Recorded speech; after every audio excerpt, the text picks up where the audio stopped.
In 1967, the Beatles embarked on their very own private magical mystery tour here in Greece. Apple director Peter Brown recalled how he took a call from John in July, declaring that the Beatles were moving out of England. They were talking about how sick and tired they were of the notoriety and how restrictive it was to live in London. John suggested they escape it all by creating their own little kingdom. Yanis Alexis Mardas, otherwise known as Magic Alex, was a Greek TV repairman and self-professed inventor who developed a close friendship with John. Magic Alex's father was a major in the Greek secret police. He told them that as a result, the Beatles would have access to Greek government connections. Magic Alex phoned Peter Brown a few days later to report that he'd found a place God had created just for them. It was a tiny cluster of islands, 25 miles out into the Aegean. There was a large main island with 4 secluded beaches and 5 smaller satellite islands surrounding it. There were also 16 acres of rich olive groves on the large island. Alex claimed that he had struck a deal with a government official where the Beatles would be given VIP treatment and not searched at the airport if they posed for a set of publicity pictures for the Ministry of Tourism to show how benevolent Greece was. In effect, diplomatic immunity in exchange for an endorsement of the junta.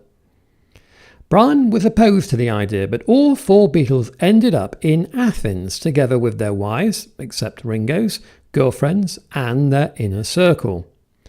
The trip was well documented in Beatles Monthly by George and Mal Evans. John and Paul stayed at Alex's father's house in suburban Athens. All 4 Beatles spent 2 days touring around Athens, besieged by photographers, tipped off by Magic Alex. The luxury cruiser, which Alex had hired on their behalf, had been held up in a storm off the Cretan coast. Ringo missed the boat trip as he had to leave early to be with Maureen as their second child was due imminently. We rented a boat and we drove this boat up and down the coast from Athens looking at islands, and we came to this island that we'd arranged to go and see. George recounted, "It was a great trip.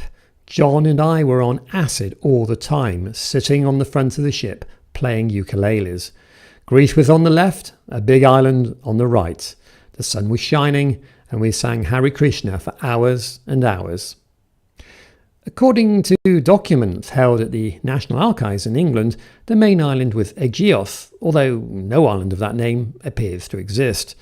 It was apparently surrounded by 5 small unnamed offshore islands upon which the Beatles were to have separate villas. 3 months earlier, the democratic Greek government had been overthrown in a military coup, leading to a brutal regime. Unconcerned, John declared, "I'm not worried about the political situation in Greece, as long as it doesn't affect us." Any misgivings from Paul were outweighed by more selfish concerns. Paul wrote in Many Years From Now, "I suppose the main motivation would probably be that no one could stop you smoking. Drugs was probably the main reason for getting some island."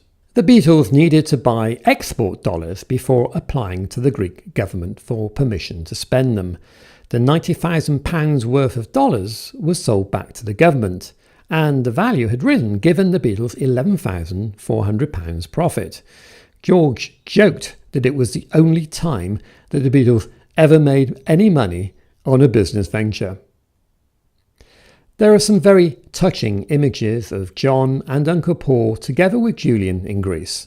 In fact, it seems the last time we see the Beatles carefree and relaxed in each other's company before the sad death of Brian Epstein. Paul celebrated his 80th birthday aboard a yacht off Mykonos, whilst George would continue to regularly holiday in Greece. And George was suitably impressed to write a song about the country on his Gon Troppo album. handed on plate. Oh,